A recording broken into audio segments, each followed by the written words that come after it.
Guys, Cosmic Human Design, and back with another episode of I Ching Oracle the Cosmic Way. I hope you're having a great morning, afternoon, or evening, wherever you may be, and let's get right to it. This is Hexagram 13, associating with people, which is heaven over fire, the judgment.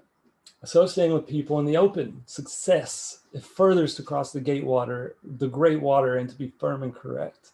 In this hexagram, the sage addresses the cosmic principle of relating, which principle is observed in a person's relationship with the sage, and which relationship is defined in hexagram 4, youthful folly.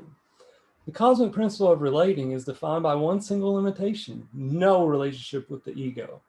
None. Through firmly refusing to relate to the ego in himself and in others, a person follows what is correct. In this way, the great water, which is a metaphor for the gulf standing between the way of the collective ego and the cosmic way, is crossed. Associating with people in the open means that one's openness is restricted to another's true self only. We relate openly to others when the ego in them is absent, and withdraw into caution and hesitation when the egos become active. Reserve and caution prevent the predatory and parasitic appetite of the ego from gaining the sustenance, our chi energy, it seeks to stay alive.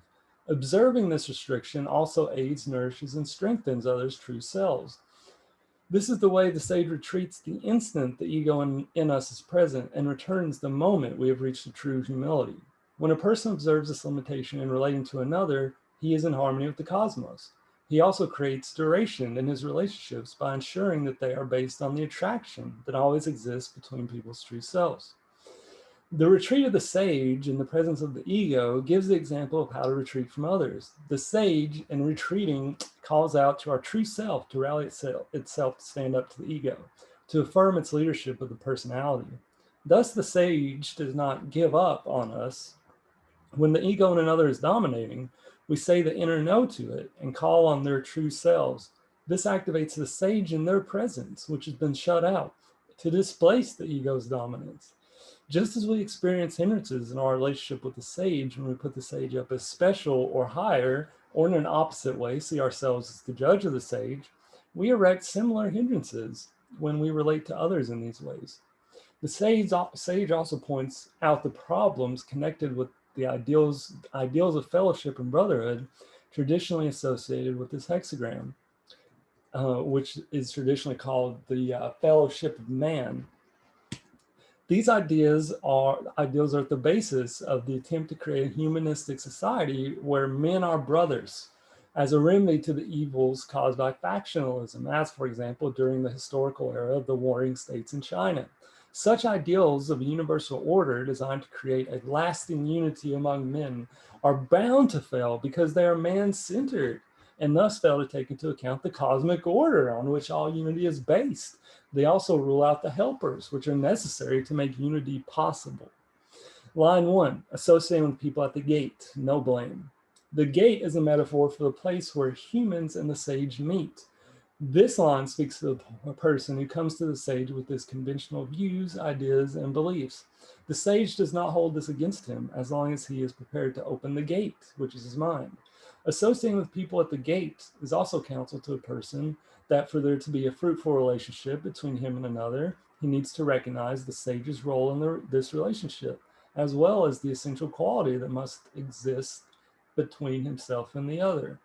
For all relationships to have meaning, the sage must be included as an essential element. It is included when at least one person in the relationship recognizes that their relationship is part of a bigger unity and that it depends on the sage's presence and help.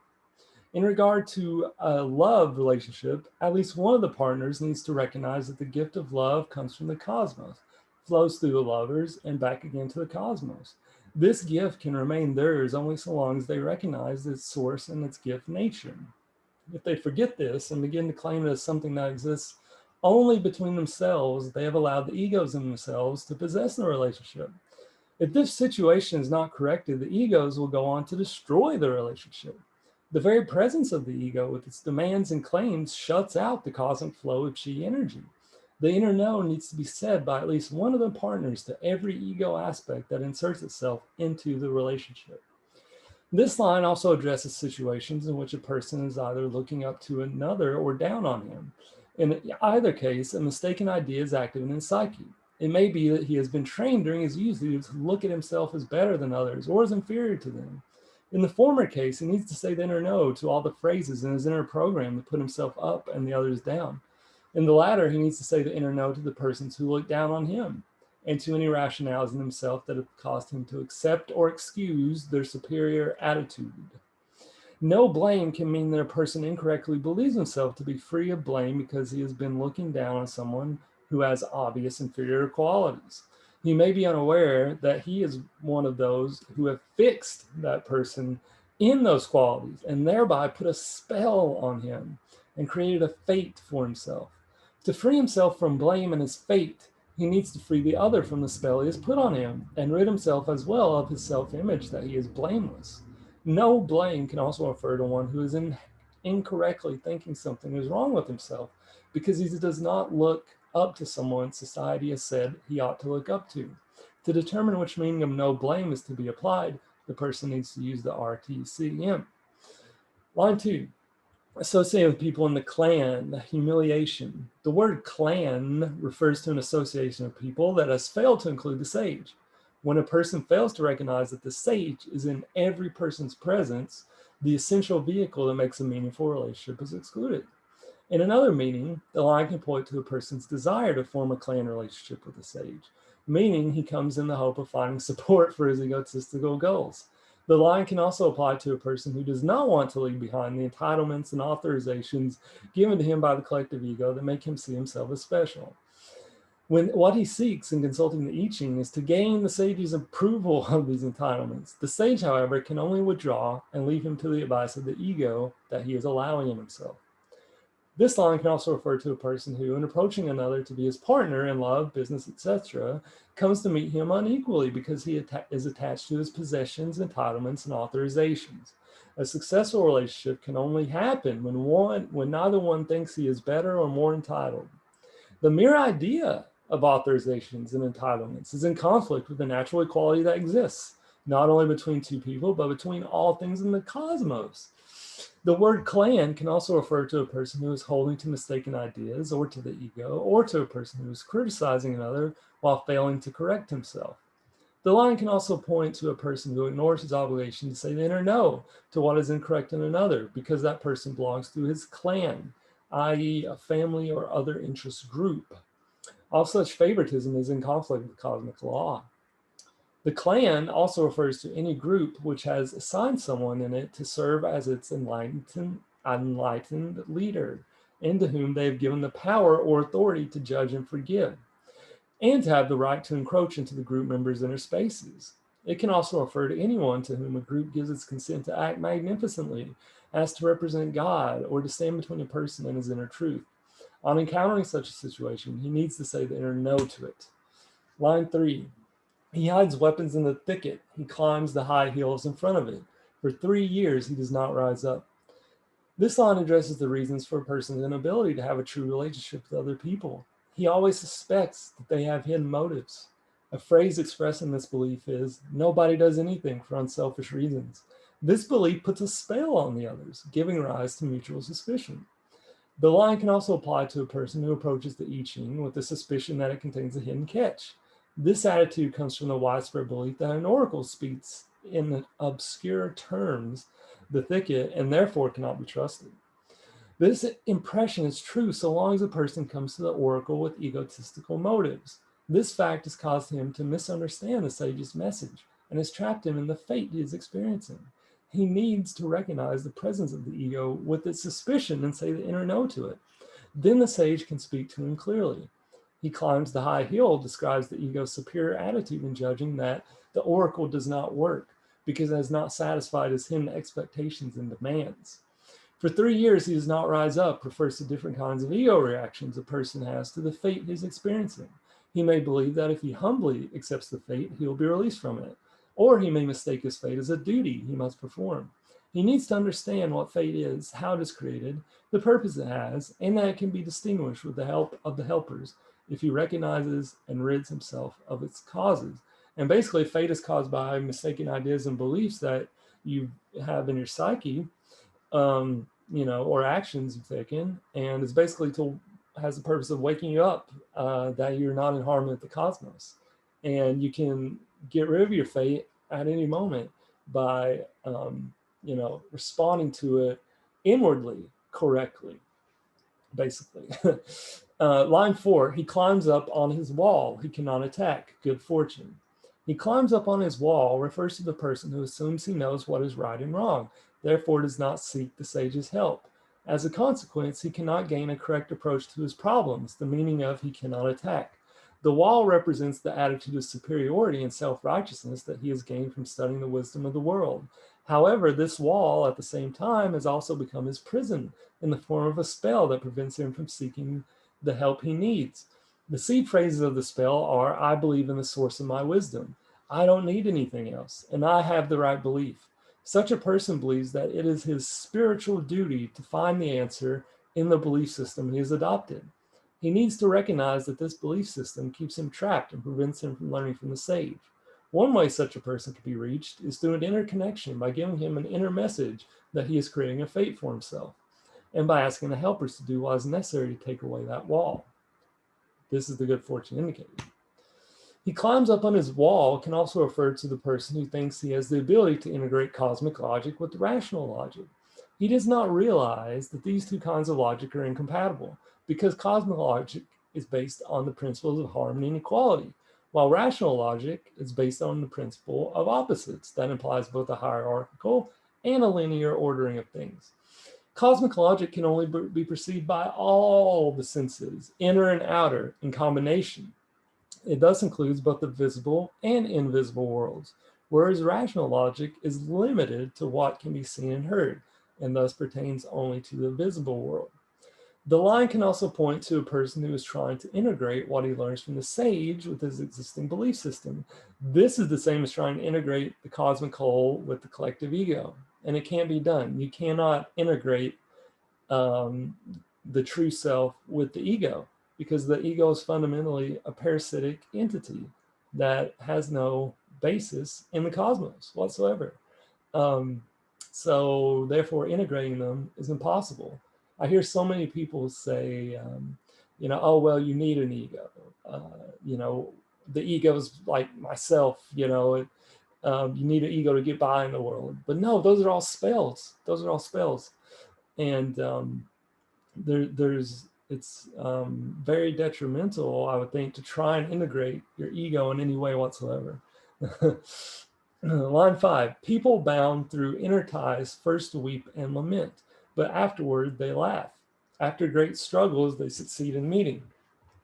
This line depicts two people who are bound through an inner cosmic tie but are unable to meet each other. This happens because their beliefs, doubts, and fears create blocks that prevent the cosmic love from flowing to and through them and back to the cosmos.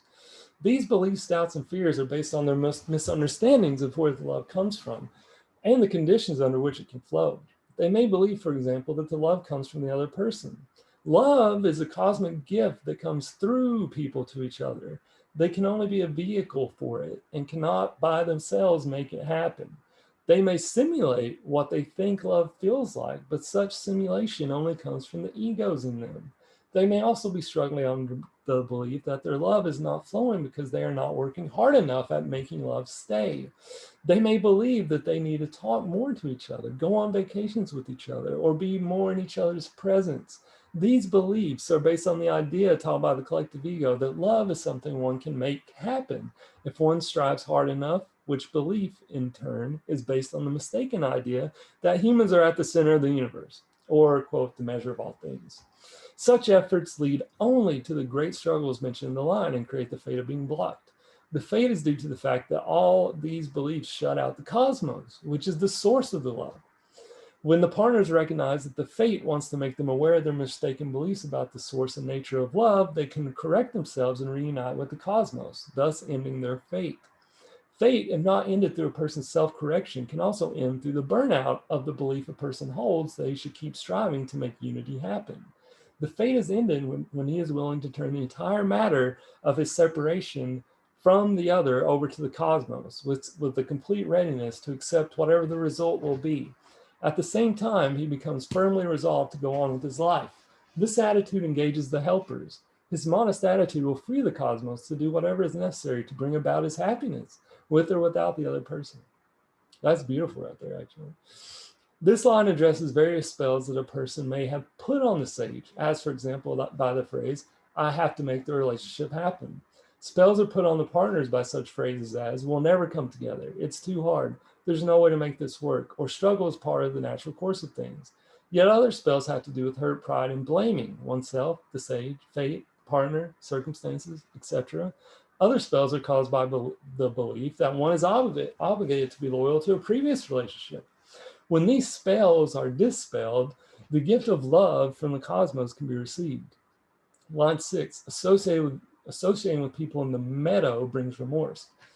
The meadow, as a cultivated piece of land, represents the collective ego's ideal of the cultivated relationship. In such a relationship, each person is assigned what the collective ego calls the person's natural role. The man is to fit himself into the role of being in charge of the partnership. The woman is to fit herself into the role of being guided by the man, etc. The roles are fixed, and the person is expected to sacrifice all those feelings he has that do not fit into the role, and to even feel guilty for having them. The promise is made that in exchange for his sacrifice, the person will attain enduring happiness, whereas in reality, it only brings remorse. The model includes periods of maldeviation that the woman is to accept as natural. It hardly needs to be added that none of this is natural. Receiving this line can indicate that a person thinks that an incorrect behavior is natural simply because people have said so, while in reality, the label natural is being used merely to get the person to accept the incorrect behavior. The societal roles referred to above have been given expression in all the world's literature, but most clearly in Pirandello's play, Six Characters in Search of an Author. The sage informs us that to fit oneself into a role is to put a spell on oneself in the form of a self-image. It prohibits the development of the person's true self and ends in killing the love relationship. This line, which addresses the cultivated relationship and its prescribed roles, makes us aware of how the collective ego attempts to control the love relationship. In this attempt, it goes so far as to compete with the cosmos as the source of love. Since the collective ego is unable to give love, it gives as a substitute its recognition and approval to those who obediently follow its rules and fulfill its roles. Of course, this substitution yields no real fulfillment and only causes the person in the end to look back over his life in disappointment, as Pirandello has so perfectly described it. All right, guys, thanks a lot. Don't forget to like and subscribe, and I'll see you guys in the next one. Bye-bye.